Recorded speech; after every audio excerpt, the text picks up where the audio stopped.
Episode की शुरुआत में यूनबू जब घर पे आती है तो वो देखती है कि यूनजे का सभी सामान यहाँ से गायब है और वो समझ जाती है कि यूनजे घर छोड़ के चला गया। वहीं पे हम लोग यूनजे को देखते हैं जो कि अपने कॉफी कैप की जब सफाई कर रहा था, तभी यूनबू वहाँ चली आती है और वो कहती है कि उससे थोड़ा बात करना है, जिसके बाद फिर दोनों वहीं पे बैठ के बात करने लगती हैं। तब यूनबू यूनजे से पूछती है कि वो घर छोड़ के क्यों चला आया। तब यूनजे उसे जवाब देता है कि उसका कॉफी कैप भी अब ठीक हो चुका है और उसके पास रहने के लिए दूसरा घर भी मिल गया है, इसलिए वो अब वहीं पे रह लेगा। अब यह सुनने के बाद यूनबू बहुत उदास होती है, लेकिन वे दोनों वहाँ पे मुस्कुराते हुए ड्रिंक करते हैं और बहुत देर बातें करने के बाद यूनबू और यूनजे एक दूसरे के साथ घर की ओर जाने लगती हैं। अब आधे रास्ते में जाने के बाद यूनजे उसे कहता है कि उसका घर दूसरी तरफ है, जिसके बाद वे दोनों एक दूसरे को उदास मन से ही बाय कह के जाने लगते हैं, जहाँ पे यूनबू बहुत ही उदास है क्योंकि वह यूनजे को पसंद करने लगी थी। वहीं पे यूनजे भी बहुत उदास है क्योंकि वह यूनबू को पसंद करने लगा था। अब नेक्स्ट डे जब यूनबू ऑफिस पहुंचती है तब वहाँ के सभी लोग अपने ब्यूटी प्रोडक्ट्स को बेचने के लिए कुछ प्लानिंग बनाने की कोशिश करते हैं।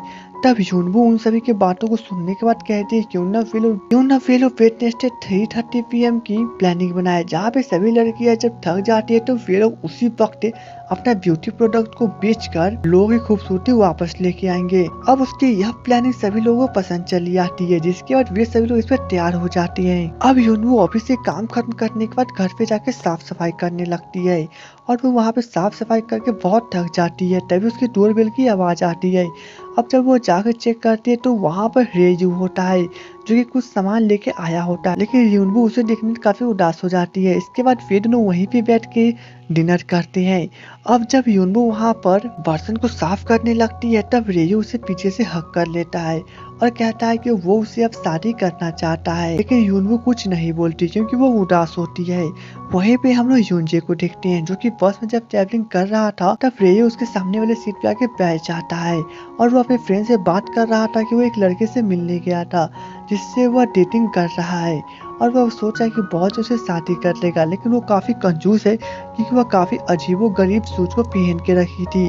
अब यह सुनने के बाद यूनजे को याद आता है कि वो अजीबो गरीब शूज कुछ और नहीं उसी का शूज है जो कि गलती से वह यूनबू के घर पे भूल गया था और वो उसे लेने के लिए यूनबू के घर की ओर जाने लगता है।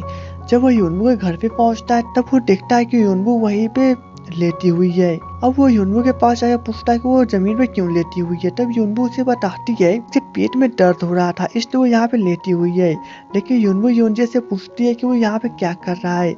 तब यूनजे उसे कहता है कि वो सिर्फ यहाँ पे अपना कुछ भूला हुआ सामान लेने के लिए चला आया है, लेकिन तभी उसके जब वहाँ पे डॉगी पे पड़ती है और उसके बाद वो उस डॉगी के साथ जाके बातें करने लगता है और वो उसे खाना खिलाकर वहाँ से चला जाता है।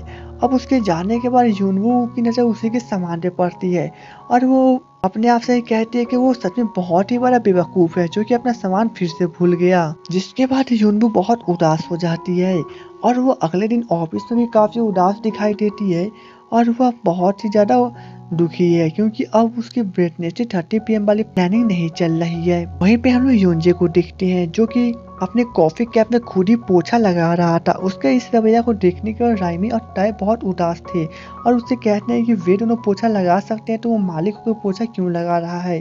तब यूनजे उसे जवाब देता है कि उसे यह सब काम करने में अच्छा लग रहा है और उसका टाइम पास भी हो रहा है इसलिए वो यह काम कर रहा है, लेकिन टाई और राइमी दोनों के दोनों उसके इस रवैये को देख के काफी उदास है। वहीं पे यूनबू की मीटिंग के वक्त उसकी एक फ्रेंड कुछ खाना लेके आती है और उस वक्त टाइम 3:30 था। अब यह सुनने के बाद यूनबू काफी उदास हो जाती है क्योंकि वह 3:30 को हमेशा खाना खाने के लिए या कुछ मौज मस्ती करने के लिए यूनजे के पास चली जाती थी। वही राइमी यूनजे के पास आती है और उसे बताती है कि उसका जो डेटिंग था वो पूरी तरह से बिगड़ गया है। तब यूनजे उसे पूछता है कि वह किस प्रकार की डेटिंग थी और कैसे बिगड़ गया। तब राइमी उसे कहती है कि टाई के साथ जो उसका डेटिंग था उस डेटिंग में वे दोनों काफी खुश थे, लेकिन अचानक से जब टाई धीरे धीरे उससे करीब आया था और उसे किस करने की कोशिश कर रहा था, लेकिन तभी वह किस नहीं कर पाया और वो वहां से चला गया। और खास बात यह है कि उस पर काफी ठंड थी इसलिए वो अपना जैकेट लेके चला गया और राइमी को काफी ज्यादा ठंड लग रही थी। अब यूनजे यह सुनने के बाद कहती है कि ऐसा होते रहता है क्योंकि टाई ने अब तक किसी भी लड़की को डेट नहीं किया है।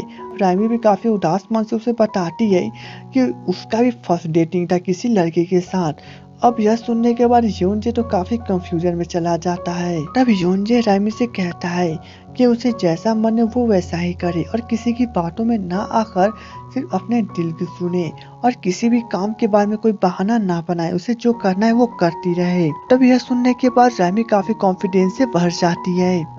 अब थोड़ी देर के बाद योनजे खुद इस बात के बारे में सोच रहा है कि क्या वो सच में अपनी जिंदगी से बहाना बना रहा है या फिर उसे कुछ करना चाहिए। जिसके बाद वो अचानक से यूनबो को कॉल करता है और वो कहता है कि वो अभी उसके घर पे मिलने के लिए आ रहा है। अब यूनबो यह सुनने के बाद बहुत खुश होती है, लेकिन तभी योनजे जब वहां से बाहर निकलता है तभी उसके सामने किमे खड़ी होती है। अब किमे उसकी फर्स्ट लव थी और किमे के फर्स्ट लव योनजे था। अब योनजे उसे देखने का काफी हैरान होता है क्योंकि वह उसकी फर्स्ट लव थी और वह उसके साथ डेटिंग करने वाला था। लेकिन वहीं पे किमे उसे देख के काफी खुश होती है। अब इसके साथ ये एपिसोड खत्म हो जाता है। तो दोस्तों मेरे आपको मेरा एक्सप्लेनेशन अच्छा लगा तो मुझे सपोर्ट करना ना भूले। तो चलिए दोस्तों मिलेंगे नेक्स्ट एपिसोड में, तब तक के लिए goodbye and take care.